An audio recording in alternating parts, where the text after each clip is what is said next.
Hey y'all, welcome back to my channel. Yes, another week and another episode of 90 Day Fiance before the 90 days. By now, I know y'all have watched the episode, so catch up with me and let's talk some tea. First, we're going to start off with our newest couple, which is Misha and Nicola. Now, Misha's from Minnesota and Nicola is all the way in Israel. But guess what, y'all? They've been together for 7 years and keeping it spicy. Even though he is celibate, he is a virgin and in his 40s, and she is worried about that. She brought that up with him, worried about the intimacy with her friends. They're asking like, how has this happened? How can you do this? But she is putting her faith in God. She was a journalist in Minnesota, and then she became a prayer warrior. Nicolas from Israel. He lives at home with his mom. He believes that he's going to wait until he gets married. He's in his 40s, like mid 40s. And he's waiting. He's 7 years and he is not worried about having to please her. He is ready to be married. And she is going to go over there and get to meet him and his family. And they really want to see, if things work out. I don't know. Sometimes you got to try a little bit of the cake before you buy the whole thing. Just try a little slice before you buy the whole thing, because sex is a big part, intimacy is a big part of relationships nowadays, and at their age, they might be looking for something more, but women spice up as they get older, so he has to be able to keep up with her. And we'll see, maybe he has a lot of gas in the tank since he's never released something, so maybe he can keep up. I am excited to look forward to this couple, to see what they really have going on. They honestly seem like total opposites, because even though she converted to the church, like she still has the American freedoms, whereas he is like more strict. And she's actually already been married and she has 2 kids as well. So that is going to be a huge factor. She was married to an exchange student, so she likes the foreigners. And that's where her 2 daughters came from, but she's been divorced. So the divorce is also going to be a big topic in this season. So I can't wait to see where this goes. Okay, so we didn't see too much about Riley and Violet and Tyrion this episode, but let's just go over quickly what we did see about them. So Riley and Violet, so he's getting ready to go over there and we get to see more of Violet's side. So she was married before at the age of 15, but she didn't feel emotionally supported, so she ended up getting a divorce. But she is a tough lady, and actually Riley did not end up going with the private investigator. He's just keeping that in his back pocket like that. When he feels like he needs to use it and get the private investigator, then he will go ahead and do that. So here we also see that she's actually a school teacher and she teaches over in Vietnam. So we're going to get to see Riley meet her for the first time in the next couple episodes. And we're going to see if they still have chemistry. Hopefully they still got a vibe, because unlike Amanda and Razvan, they are not vibing at all. They are just so awkward and like they have no chemistry. And definitely, he's like, oh, like, let's go, let's move forward. So in this episode, he tries to give Amanda a key to his apartment and she says no, because she doesn't know when's the next time she's gonna come back. I feel like she's already checked out. She's already ruled it off on day 1 and she is not trying to deal with this anymore. But she is not communicating that with Razvan or her feelings.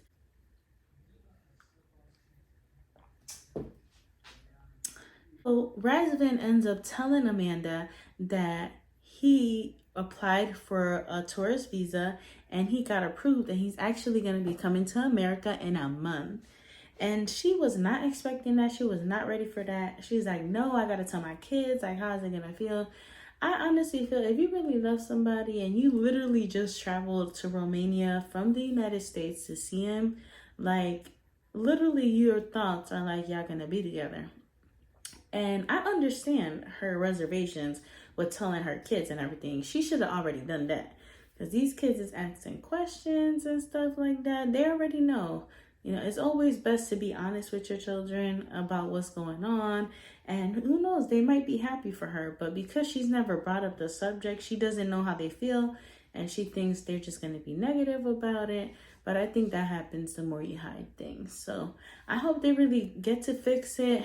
He is feeling that she's not giving him a chance, that she doesn't know how the kids feel, exactly how I feel as well. Like, you literally been talking to this man and he proposed to you and you say yes. And now that he's going to come to America, literally what y'all been talking about, you don't want it. And if you have cold feet, that's fine, but communicate that. Communication is key. Aaron, we didn't see much of him, but in this episode, he is meeting up with his sister and they are going to do reverse image search, which is when you take a picture and you put it into Google and it searches the picture to see if it's online. So Carmela is nowhere to be found online. So that is giving Tyrion hope that is who she's saying she is. And the sister's like, okay, you're delusional at this point, my guy. Like, we gave you all the evidence, but he's not believing it. He's not buying it. And after all these years, I just think that man is going to just be so heartbroken. Each episode, I'm like, oh my God. Okay, like, this is not going to be good. Like, he is going to get his heart broken. What do y'all think? So, of course, we got to go next with the it couple of Gino and Jasmine. Now, I think they're going to be shown on every episode because the amount of drama that these people have is insane. All right. So we here in this episode, we see Gino gets to see the apartment first. He is already so distant since he got there. He really, you can tell the vibes. He doesn't want anything to do with Jasmine. So when they get there to the apartment, he sees the views. The view is dope as heck. Like, the view is so nice. It's giving me Miami vibes. Panama is so beautiful. He is immediately shocked at the view and he's like, you know, I don't know if it was $3,000 worth it for the month. And she tries to change the subject on him, like, oh, let's go enjoy the bed. And he is really just not feeling her. So they get into an altercation and they do argue because she is trying to please him and he is shutting her down. Then she tries to ask him to help her in the kitchen. And okay, so I grew up in Puerto Rico, so I definitely know that we open a can. Listen, I do it all the time around my family too, my husband's family. And they be like, what are you doing? I be sticking my knife right into that can, using it as a can opener. So I know how shocking that can be. But really, that is something that, you know, we do in other countries. You know, they got to open the can, they got to cut the fruits, the vegetables, however it needs to, but Gino was not messing with that. One thing I do want to add as well is when you go to someone else's country and someone else's culture, you can't like force your cultures and beliefs on people. So I think this show definitely, there's a lot that needs to be fixed around that because always the Americans are using like them coming to America, basically dangling it in front of them. And I really don't like that because, you know, of course, coming to America is a perk. Like, look how they live in other countries as well. You know, we've seen footage after footage in this show where they're living in not so good conditions. And if they could fall in love with someone in America and make their life better, why not? Like, what is the problem with that? You get a better life and you get to spend it with someone you love. So I think they need to change the mindset of really when they come to finding a partner or dangling, you know, the green card in front of them. Anyways, back to the show. So, yes, Gino is not having it. First of all, let's talk about Gino's hats. If you watched Gino previously in the other seasons, you know that he has a hat for every occasion. This man has never let us see his head underneath his hat. And last season, Jasmine tried to knock it off his head, but he was not having it. He really fought hard to keep that hat on. So this guy has a bedtime hat. Literally, when he was getting ready to go to bed, he switched his hat to his bedtime hat. I ain't never seen nothing like that. That is so crazy. Like, if my man did that, I would deadass have to laugh every time because that's crazy. He is really not having it with her. He doesn't really want to spend any time with her. So the way that he basically deals with things is leads with finances, and since she likes to splurge money and spend a lot of money, that's really not turning him on.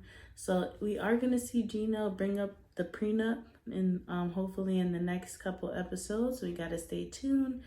But I don't think they're going to make it, y'all, because in the next episode, she's going to be yelling at him about, oh, you think that I want everything? But if y'all rewind back to my last review, you get to see that she actually told her friends that she was going to ask him for everything. So she's a flip-flopper, and we're going to see that in the next couple episodes. I hope you guys are liking my video so far. I see y'all watching, but what I need you to do is go ahead and subscribe. That'll really help me out in growing this channel. I will be coming up with more videos, so please comment below what is your favorite show right now and what are y'all getting into. So thank you guys so much for watching. Next week we'll get to see more of David and Sheila as he's heading over to go and see her and meet her family. I hope they have all the sparks going on, and my heart's gonna be full. Hold up, wait a minute. Did you guys actually get to see 90 Day Fiancé The Other Way is coming back to TLC in July? So make sure y'all stay tuned. This is literally my favorite season. My favorite series part out of all of the series from 90 Day Fiancé. I love 90 Day Fiancé The Other Way. So we definitely going to get into those episodes because they're crazy. Again, for watching my videos, make sure to subscribe and like and hit that notification bell. And I'll see you next time.